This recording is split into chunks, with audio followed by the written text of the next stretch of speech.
Hey, welcome to the Brisbane Small Business Show. Really awesome news. We had such great response in relation to the show that I did with Dave on Tuesday about automating the process in your business, not losing clients, understanding where they were in the process and all that sort of stuff, all that really good stuff that we love to do to help your business be more efficient. So Dave, how's your week been? It's been good. It's been very interesting. Moved into a nice little sunny spot here on the beach at the Sunshine Coast, so quite happy. I know. So here we are in the middle of a semi-lockdown, mildly released, but then you go out and decide you're going to rent a new apartment, 100 metres from the beach. Awesome timing. You would have got a fantastic deal on that, as you said. So great move there. Were there any funny restrictions in relation to using removalists and things like that? No, not really. We were able to do that. We weren't moving too far. Obviously Brisbane to the Sunshine Coast isn't too bad. We were able to do that in 2 loads. So, not a huge move. We've lived remotely we've travelled the world actually for the last 2 years, living remotely, running, 3 online businesses, I guess. So, we've already used to having this sort of, minimalist lifestyle, but still being able to enjoy the fruit of our labour. So, living on the beach is an amazing part of that. And, get to have a good work-life balance. Got to go kite surfing yesterday, which is one of my passions. So, it was, great. Sounds like a tough life. It really does. So you're in the middle of moving. You decide that, hey, even though I'm unpacking, I might just go down and have a quick kite surf. Excellent attitude. I love it. So now you just mentioned you got 3 online businesses. So a little bit of a backstory. My wife's from Germany. We got married in Germany last year in August, and my business was a location-based business in Brisbane. We're in the field of home automation, working for some of the biggest homes in residence and commercial properties around Brisbane, the Gold Coast, and the Sunshine Coast, and part of that process, we couldn't just shut down shop, and so we figured out a way to keep the business running whilst I was abroad for 1.5 years, and that was how we learnt this process of automating all of the systems from the first call to how we manage contractors, to how we manage staff, to how we manage our invoicing, quoting, and all this sort of stuff. And at the same time, we figured that our business right then my main role, apart from a little bit of people management, would be to essentially promote and boost the online presence of this website. So we became our own marketing company, and we had to refine those processes, like everything that we do online. Now that I had 100% attention on the online and automation part of the business, no longer sort of working out in the field and working with people face to face, we learned how to improve that. So then we started a second business. This was the David Gregory Media, to start helping tradespeople. Then we started a third business, which was extrapolating that a bit further into web design and UX design, etc. User experience, for those who don't know what UX design is. So you got 3, and the really cool thing here is you've got 3 businesses, and with Showcase membership of the directory, you can actually set up those other 2 businesses on the directory for no extra charge, right? And you get 3 things all at the Showcase level to have, website, to have blogs, to have videos, to have SoundClouds, that sort of stuff. You can even create events in all of the different businesses. So it's a really cool way that you can structure your listing or listings so that you can just be focused on one thing at a time. Because as soon as you try and promote 2 different things at once, as a marketer, you confuse, you lose, right? So that's really cool. So, and that's something that I guess we're guilty of not getting out there really, really well. Obviously, you didn't even know you could do that. So that's my fault. I apologize for that. That's okay. I'm excited to extrapolate those ideas now. So, and when we get off this call, we'll actually jump in and I'll show you really quickly in the 2-second version of how to create those extra sites. So, but more importantly, the idea of automation, it's really, really critical. Where as small business owners, we have, at least 5 different jobs within the business. because we've got to be the chief marketer, then we're the chief salesperson, then we've got to deliver the service that we just sold, then we've got to jump on and do all of the admin and stuff and collect the money and all those who do the invoicing, collect the money, all that sort of stuff, and make sure that we're being compliant and blah, blah, blah, blah, blah, blah. And then if we want to come up with a new idea to expand our business, we've got to be that person too. So we're excessively busy, and it stops us from getting in the flow of delivering one thing really awesomely. But if we can automate a number of those different processes, then it helps us get in the flow to deliver better on our services. Our clients will love us more, and we can bring the automation of all of that into actually delivering more clients to us while we're not losing the prospects and leads that we're getting. Yeah? Exactly, yeah. So I think last conversation we had on Tuesday, we touched on the in the service-based industry anyway, the people that answer the calls and the emails and the messages sooner rather than later, not an hour or two later, they're the people that win the jobs. And this, unfortunately, because of our accessibility to be able to Google something, you can just go down the list. If you're not on the ball and answering those calls, then potentially you're losing that lead. So what I realized is at that point when we were in the field that I could be that single point of failure, or even just myself and my wife as, even when she is on the administration role, she could be the single point of failure. So one of the things we'll do, this was one of, I'll give away a few little secrets here. So can we, just before you get into that, I want to bring in a really cool thing that happened just after our show on Tuesday. What happened just after the show on Tuesday? Yeah, well, immediately I hadn't even had time to have my breakfast yet. So we got off the phone, feeling a little famished, started to have my breakfast and coffee. And then, you'd already notified me of another member within the group that had reached out and just gave me a nudge to, make sure I jumped quickly back online. And we went through the process of, just engaging somebody and taking them through that onboarding process. They actually were able to see our listing on the directory, as well as go through some of the chatbots and whatnot to go through that automation process, I guess. I know how awesome. Basically, we're sitting here having a chat about the thing. He was actually driving to a job and listening to it rather than watching it, and he was going, hang on, they're speaking about exactly what I need, and pulled over, listened to the show, sent it off to his partner to get even more information, said, I think this is exactly what we need. Can you just keep listening to this? I've got to get to this job and get it all sorted. And by the time he got there and was done sort of, called up his partner and she went, absolutely, this is what we need. And then they were straight on the phone to you. So I'm so glad that doing these shows is actually helping you get more business, helping other businesses become more efficient in what they're doing, because they're looking for ways to improve their businesses. And that's ideally the whole service that we're trying to provide here at Business Small Business. So I've got to say, I had a very proud little moment when he picked up the phone and said, hey, Kevin, I've just heard that show, and I've actually reached out to him. And I went, oh, that is so awesome. So no, it was really, really cool. Let's just go through that process. So you've done your automation process for your home automation business, which gets a little bit confusing. So so your business does home automation. So I imagine, you can tell the lights to dim and you can do stuff. Tell me a little bit more about what that particular business does.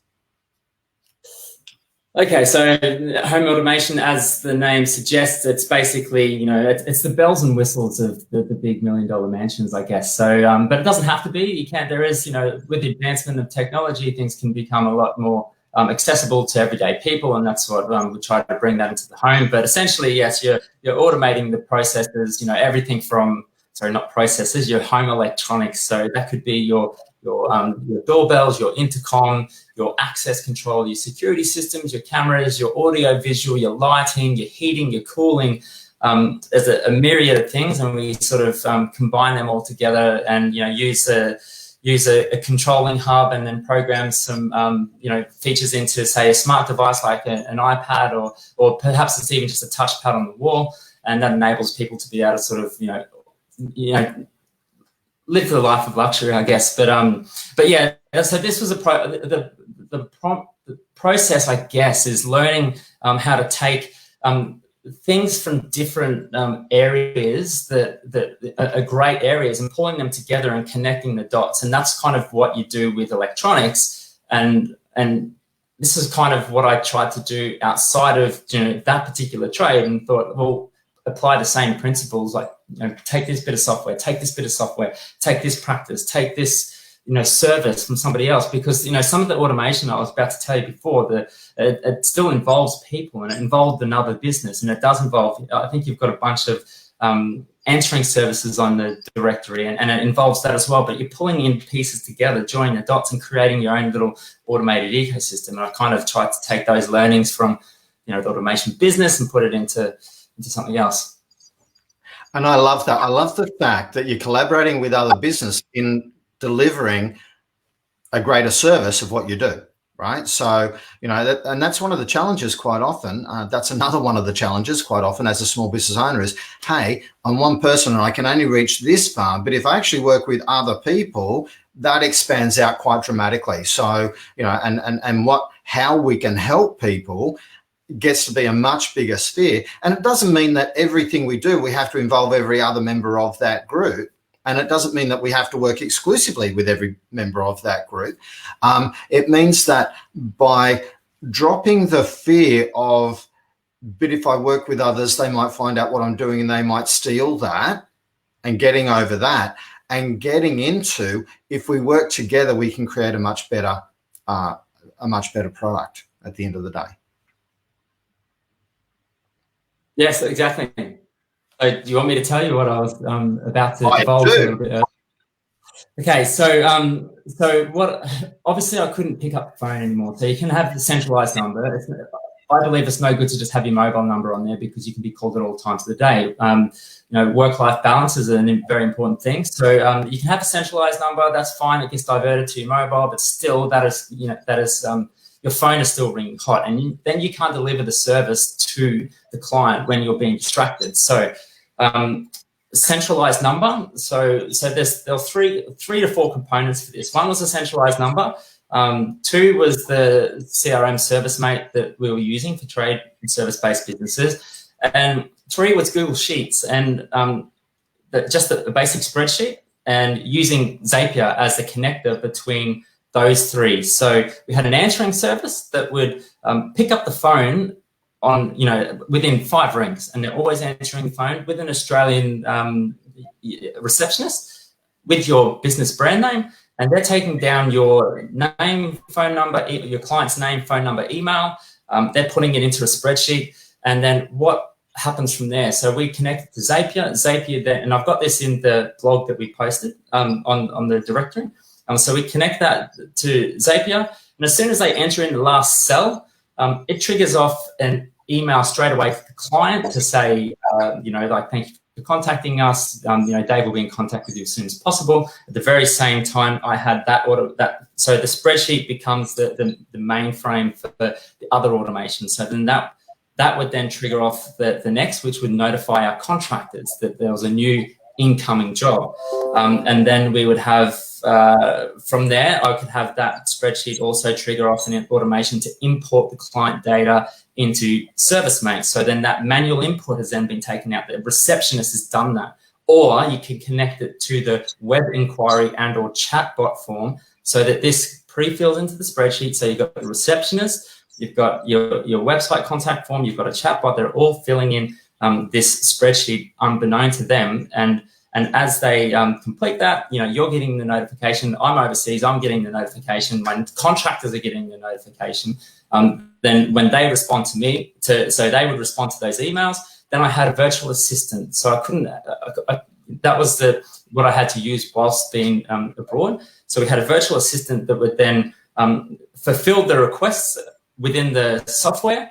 And then, our contract, we could see in real time our contractors by using ServiceMate if they were going out and, fulfilling the services. and then job gets done, business is still running accordingly, and invoicing is still happening, reconciliation is still happening, and then the last piece of the puzzle, we're sending out the 3-day aftercare message that would say, hey, we've recently done a service for you. How's our service? Would you kindly like to leave us a review on Google? And you'd have your Google review link from the Google My Business platform, which unfortunately right now, because of COVID-19, I'm not sure if you've experienced this, Kevin, but the Google My Business platform has sort of frozen up. They must have restricted hours. But anyway, I digress.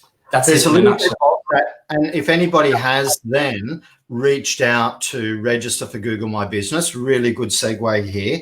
I was lamenting that back in October, I went to Google My Business for business, small business. Yes, up until then we didn't have it. Anyway, so I put the application in sometime in October.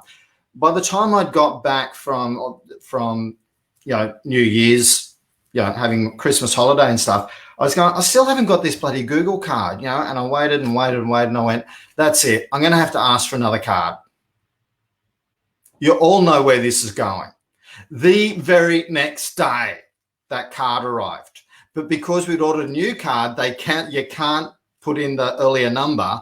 So we had to wait another 8 or 9 weeks before the next card came up.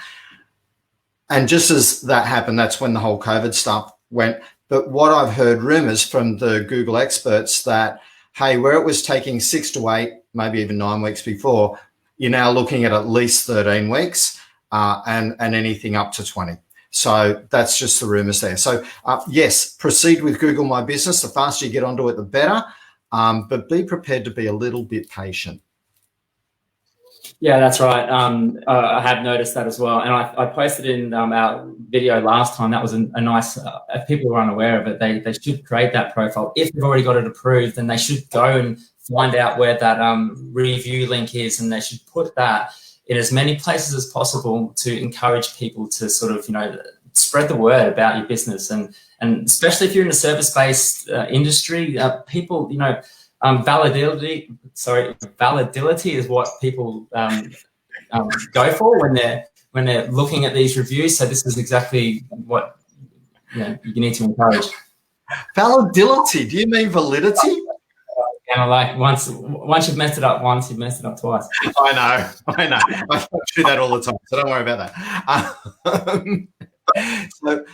So look, I love the process that you got, that as soon as someone calls in, it could be either you, or you could have transferred your phone off to a virtual assistant. As soon as they've filled in the last cell and hit enter, a letter's going back to the person saying thanks. We've got your information. We're onto it. Awesome. Your contractor's getting notified. They're then contacting them, organising to do stuff. And so basically, because of the work that you've done up front, you're not missing any clients. They're feeling personally looked after straight away. They've spoken to a human being, so they're less likely to then call another 16 different competitors. You've got chatbots involved to get a quick little survey of exactly what the person's after, and that information is going straight into your staff. You're then able to follow the work that your contractor's doing and any interaction there because of how you've got that. And even the aftercare process, you've automated then to get reviews put up into Google Review. We're even going to talk to you about how you might be able to get reviews onto business, small business at the same time. So they've only got to type the one review. It goes to both places because that would be really, really cool. That is an awesome process and so valuable for any business. I love how you've got your Just Go design.